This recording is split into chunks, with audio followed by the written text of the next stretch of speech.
Dude, I just had the craziest dream. Like, I know I think about fantasy football way too much, but I dreamt that random guys like Emmanuel Wilson, Ollie Gordon, Kenneth Gainwell, and Ty Johnson were like better than Saquon Barkley in fantasy football.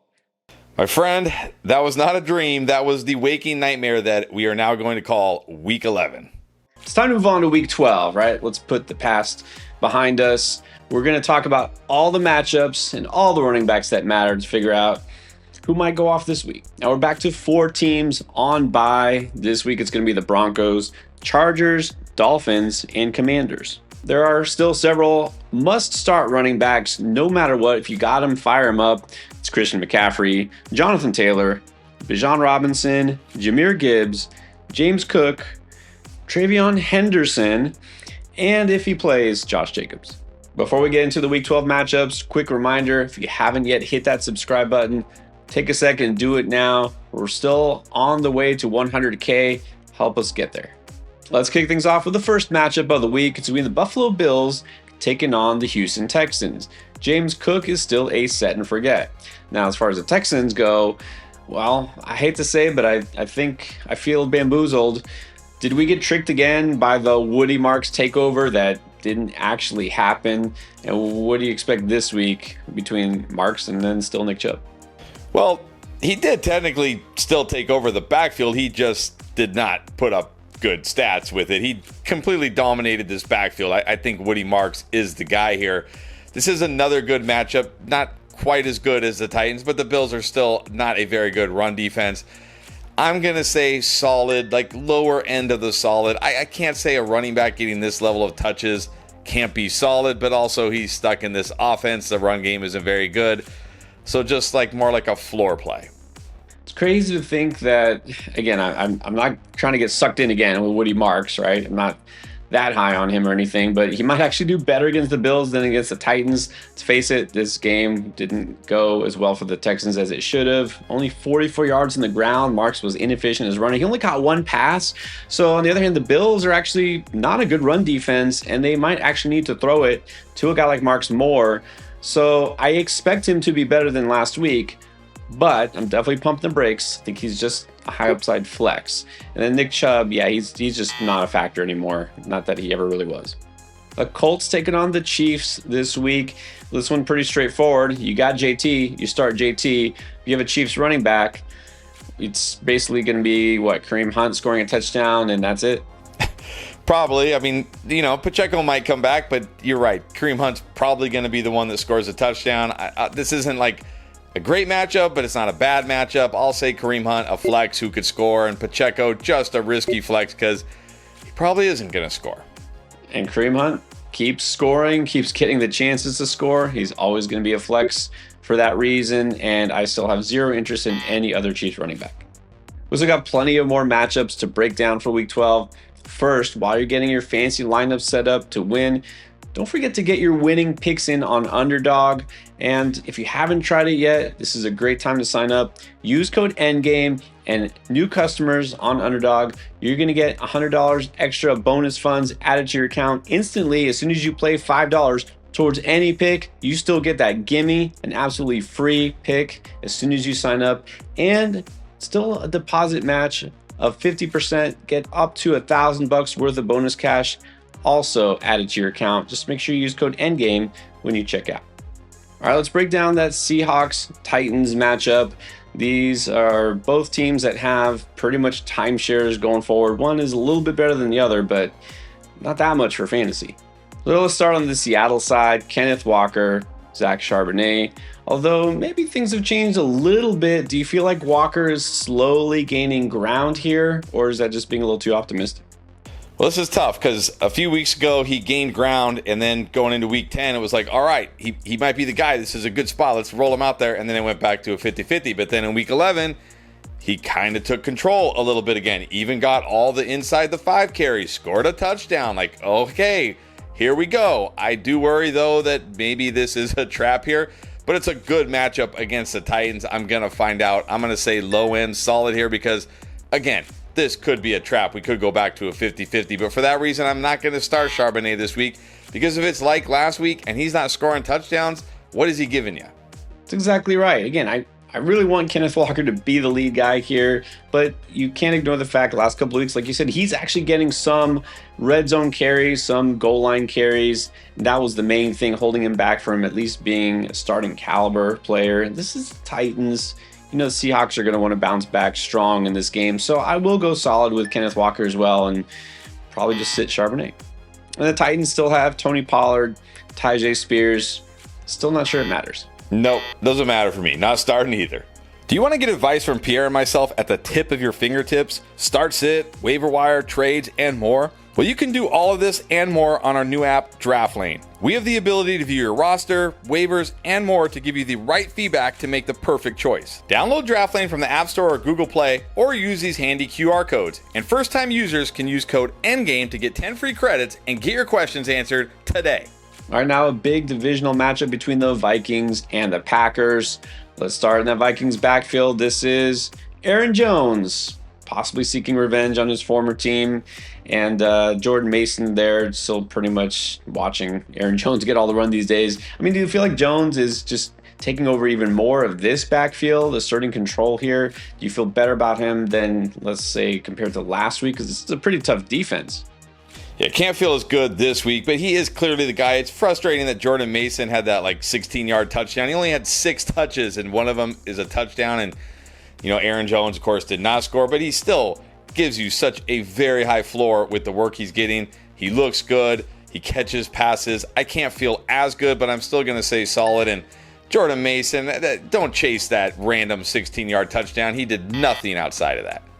Yeah, and so Jones didn't own the Bears last week, but he was still pretty efficient as a runner. Said he's a guy who's, getting more receptions out of the backfield, so he should still be pretty solid.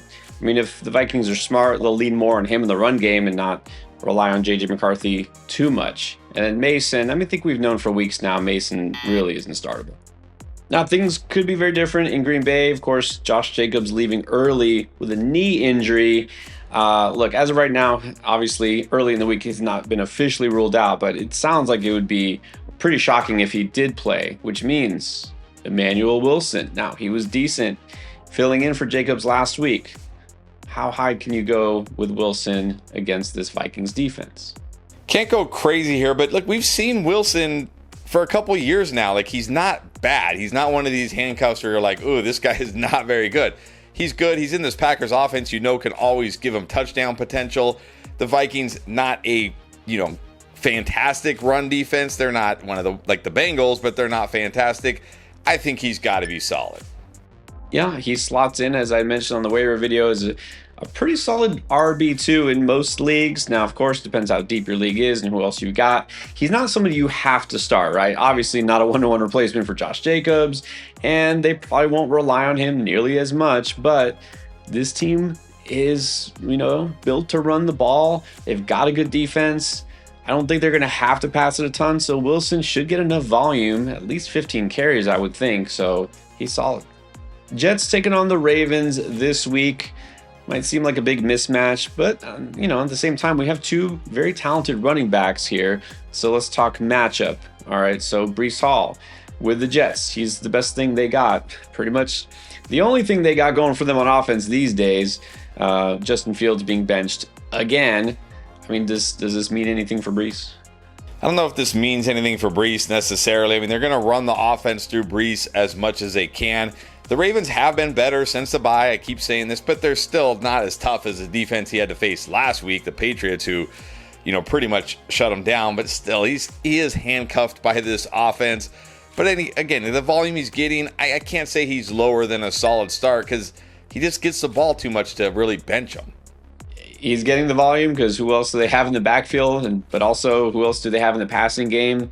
Obviously, this is not a great matchup on the road against Baltimore. The defense has gotten better, but Breece, as we've seen, is one of those guys. One play could take it to the house, involved as a pass catcher. So I think solid is reasonable. And on the other hand, all right, so there have been some tough matchups, right? Derrick Henry hasn't been an auto start, but at home against the Jets, I'm starting it. Yeah, this is pretty close to must start right here. Giants at the Lions. Jahmyr Gibbs continues to prove why, no matter what, you keep him in the lineup. The Giants' backfield, not so much. But look, talk about all these crazy random performances from Week 11. These running backs who you probably had no interest in, even roster. Devin Singletary and Tyrone Tracy were both top 20 PPR backs in fantasy last week. Yes, better than Saquon Barkley. But this is a road game against the Lions. So what are they to you? Yeah, and that was, for whatever reason, when Jameis Winston plays, it's like whatever team he plays for just runs a ton of plays and a ton of snaps, right? Like both these guys got 20 touches. Like how does a team have two running backs with 20 touches? Like when does that ever happen? I don't know, what was going on in that game. But that being said, could be Jackson Dart this week, but even if it's Jameis Winston, how good can we feel against the Lions defense on the road here? They're both just flexes for me, but for different reasons. Tracy a flex because he catches passes. Singletary a flex because he's gotten all 18 snaps inside the 10-yard line since Cam Scatterbo has been out, so he's got the touchdown potential. Yeah, it's interesting these days. The Giants, the focus is on the quarterback, right? Winston being in there, Dart out, but remember, this was the first game without Brian Daboll, right? New play caller, new attitude here on this team, going for broke at this point.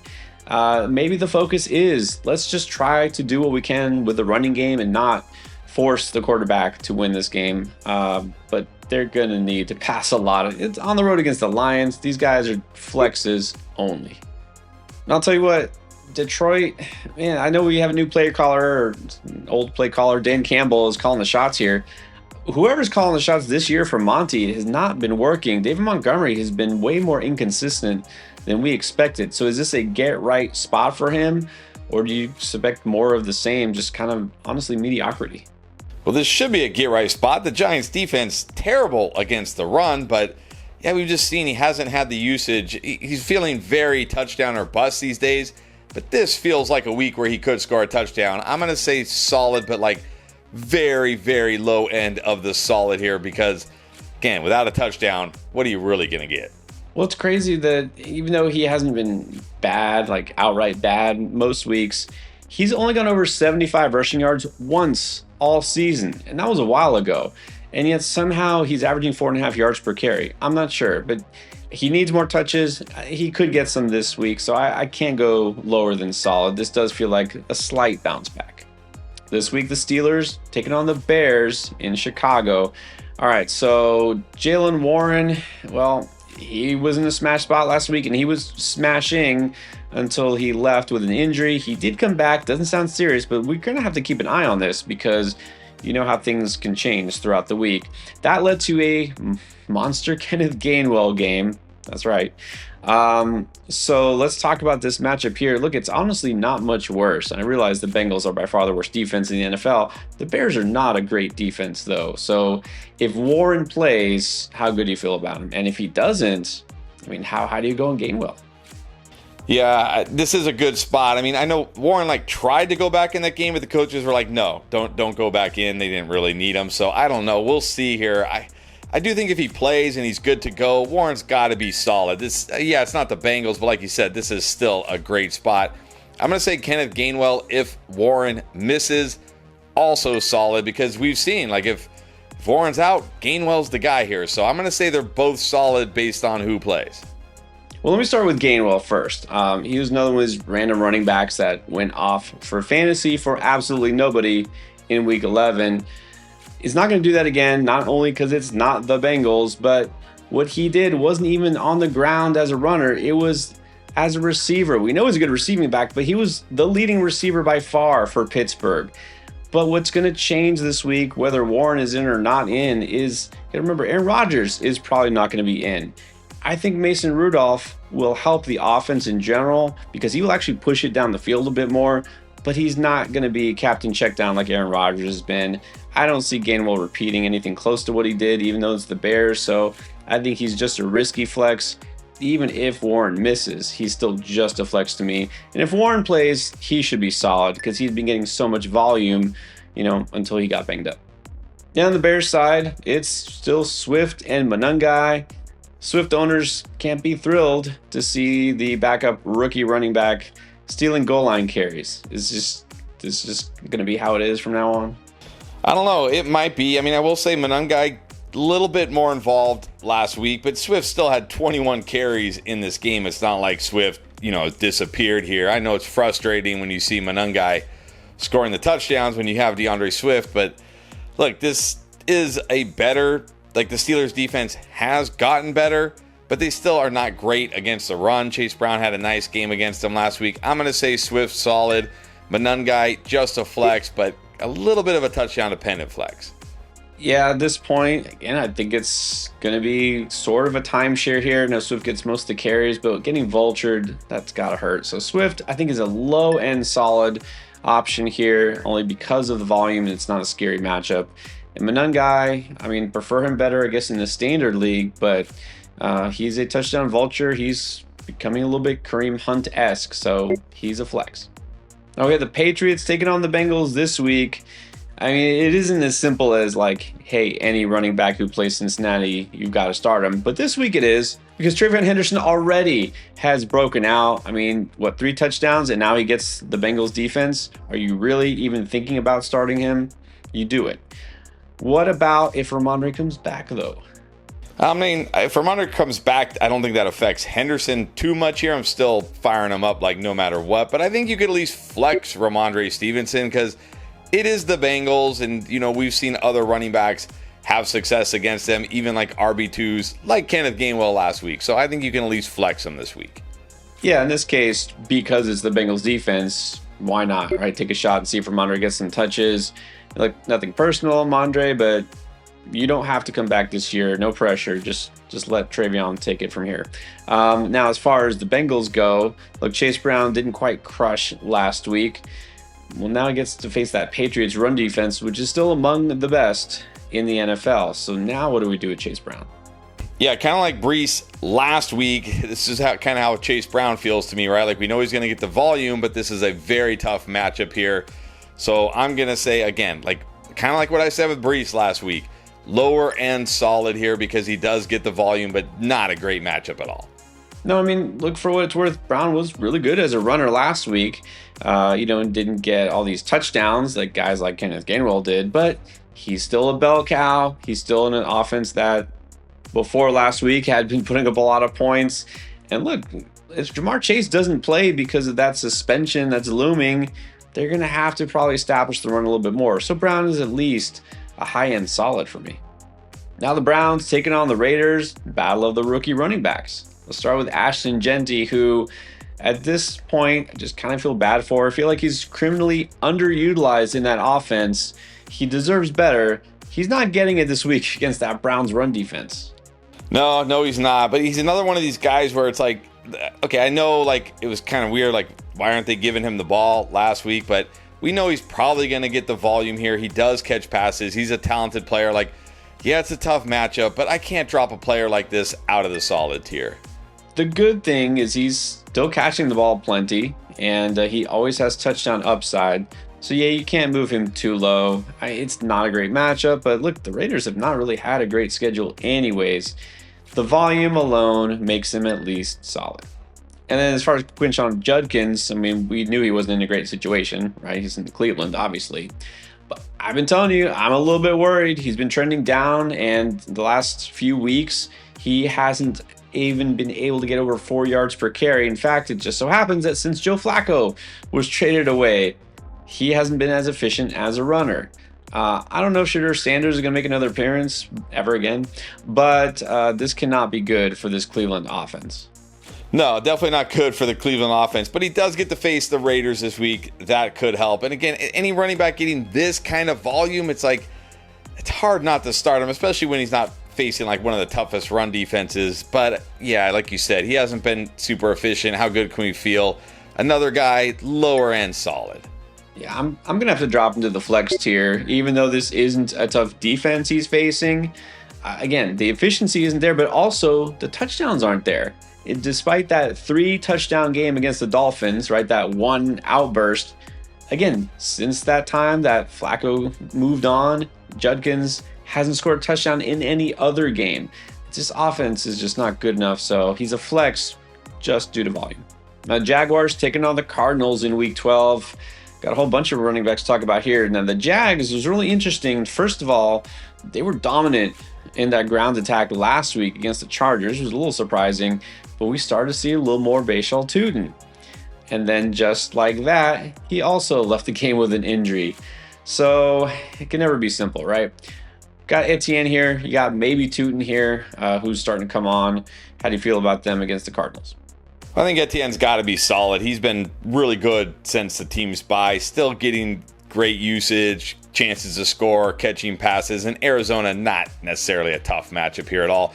I'll say Tootin if he plays. I'm just going to say a flex because you don't want to just be like, this is it. Like, right, this is it. Like, we've seen how many rookies have we seen this where it's like, this is it, and then it wasn't it. Let me see it one more time, but if you need to, you can flex him. Yeah, so as I had broke this down, as far as Tootin, I still think he's worth adding, even though he's probably going to be questionable this week. He's still worth a stash. The thing is, it wasn't even close to a takeover. Etienne had 19 carries last week, right? He got more carries than Tootin, but Tootin was more efficient. So Tootin is still just a flex if he plays. Etienne, I mean, yeah, especially if Tootin does miss, got to be solid. And then for the Cardinals, any optimism that Trey Benson actually returns this week? I haven't heard anything that makes me think that's going to happen, but if so, do you play him? And if not, I guess it's just Bam Knight now because Emari Demercado also got injured. Yeah, it might be a little bit of Michael Carter sprinkled in there, but I don't think anybody's considering Michael Carter. I'm not going to start Trey Benson, even if he somehow magically gets activated this week. I mean, how healthy is he even going to be here? And like, he's not going to just be a workhorse right away, I don't think. So I'm not going to start him. I'll say Bam Knight. If Benson is out, you can flex him because he will get the touches, but this is not a great matchup. Now, Bam Knight is purely touchdown or bust. So I'm only going to say if Benson doesn't come back and Demercado is also out, he's flex worthy because he could score. And then Benson, I mean, I really would just like to wait a week to see, even if he does get activated, how he looks. But look, if he plays, he's going to be the guy, so I guess he would be flex worthy too. All right, now this should be a good one. The Eagles at the Cowboys. Very important game, definitely for Dallas. Now, we got two workhorse running backs, and we're still talking about Saquon Barkley because we still aren't 100% sure whether Saquon Barkley is going to have a big game. It sounds crazy, but it's true. Ever since he went off against his former team, the Giants, it's just been okay. Does he get better here against Dallas D? Well, I know on the surface you think, oh, Dallas, come on, he's going to destroy them. But, look, I know it was the Raiders, and I know they didn't necessarily feed Ashton Genty last week, but that defensive front looked a lot better after the bye there. So it's Saquon Barkley, though. I'm still not sold like Dallas is suddenly elite or anything. I can't go strong start here, but it's Saquon Barkley. You're not really benching Saquon Barkley for many guys, right? So I'm going to say high-end solid. Again, it feels weird saying this, but this could be a get-right spot for Saquon. The last two games where he's just been okay, been really tough matchups, right? Good defenses focusing on stopping the run. And, I mean, part of the problem here is the Eagles' defense now is so good. They just don't need to do a whole lot on offense, but I feel like this is a game where Saquon does get right, so I am going to call him a strong start. And on the other hand, Javonte Williams has been there a lot of the season, right? Guy you just kind of set and forget, but as I just mentioned, over the past month, I think this Eagles defense has been the best in the league. Are you worried at all? You got to be a little nervous. Yeah, this Eagles defense, I mean, they've gotten healthier, right? That's been the key here, and now they look like the defense we expected them to be. But Javonte gets the touches. He catches passes. He's always got a chance to score in this offense. I don't love him this week, but I can't drop him lower than solid. Exactly. In your shallower leagues or you just happen to be stacked at RB, you might have that call to make. Most of us aren't in that situation. If you have Javonte, you should still feel okay starting him. All right, now this week, the Falcons are taking on the Saints in the Dome. So, Bijan Robinson, they need him more than ever. You still start Bijan Robinson, no questions asked. Do we see more Tyler Algier? With Drake London out, with Michael Penix out, with the fact that it's the Saints? We could. I mean, look, he's always got a chance to score, right? He could always do it. And he does get a decent amount of run, and it is the Saints. So I think there are worse options this week, but I can't say anything more than a flex. Yeah, I feel like he might be one of my favorite flex options because I honestly think we see Algier get not just double-digit carries, maybe even 12 to 15, something like that. But that said, I'm not going crazy here. He's just a high upside flex. Now, we haven't really been on Alvin Kamara at all lately. In fact, he's been a straight sit for a couple of weeks before the bye. Does something change now after their bye? I think it does this week. We did see like that game before the bye. They did rely on him a little bit more. They actually threw it to him a little bit in that game. Falcons have been terrible. I don't know what has happened to this defensive front. They've been terrible against the run lately. They're now allowing the 5th most fantasy points to running backs. I guess I'm doing a 180 on Alvin Kamara. I think he's solid this week. Well, over the last 4 weeks, the Falcons are allowing the most fantasy points to running backs, almost 5 yards a carry. Now, Kamara isn't necessarily a guy who gets a ton of carries, but this week might be able to afford to do it. So I still am going to keep him as a high upside flex because he's just still not the Alvin Kamara of old. But yeah, this Falcons defense, man, I don't know what's going on with them. And Sunday Night Football should be a good one. Got the Bucs taking on the Rams. So here we go again. Bucky Irving kind of walked around at practice last week, didn't play. Does Bucky Irving actually have a legit shot to come back this week? Now that we've had the monkey wrench of Sean Tucker having his career game thrown in here. Well, you got to think Bucky's probably coming back this week. It seemed like he was close last week. That being said, you got to be at least a little concerned here. Number one, this is a tough spot against the Rams. They've been a great defense, especially against the run.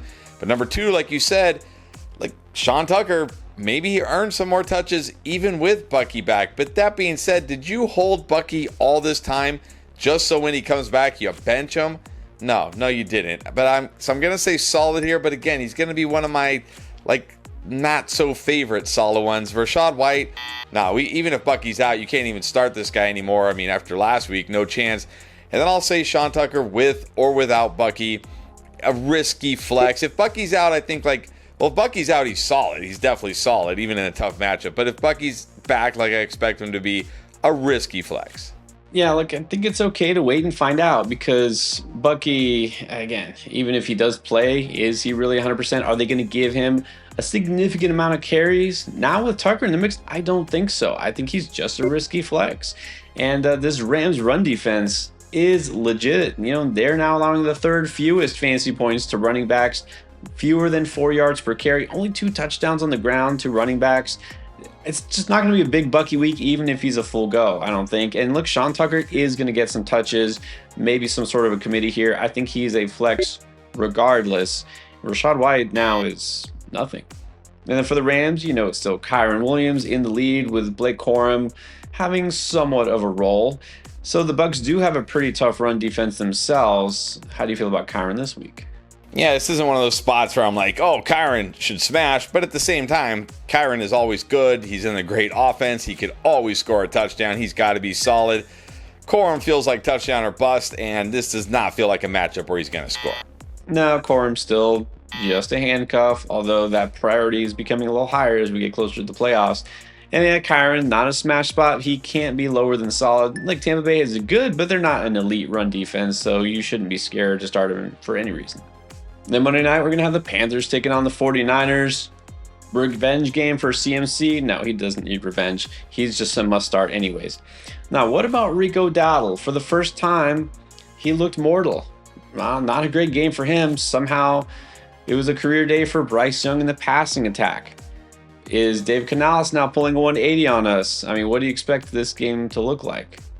Well, it could be another game where they're playing from behind and having to throw the ball a lot, but that was okay because Rico Dowdle had 5 catches for 50 yards last week, so he's even involved as a pass catcher. This 49ers defense, I've been saying it for weeks, they are horrible. Jacoby Brissett just completed 47 passes against them. Bam Knight and Michael Carter, I think, combined for 9 catches against them. Bam Knight had a long touchdown called back by a kind of a weak holding call. Rico Dowdle in this matchup, he's a strong start. Well, I mean, you're right that he did still get involvement as a pass catcher. The good news here is you shouldn't worry about Rico long term, right? Rest of the season, because Chuba Hubbard only had 4 carries and 1 catch. It's Rico's backfield. Rico is still a stud. Rico still has that big playability, that upside and all that. I worry a little bit about the matchup because not that the Niners defense is all that great, because they're not. But their offense all of a sudden looks like it should have been looking this whole time. They've got guys back healthy. And so I just wonder about game script. I think Rico puts up numbers kind of like last week, which means he is solid. All right, those are all the running backs you might need to know about for week 12. But we're going to cover every other position as well. Everything you need to know to win is going to be in the playlist.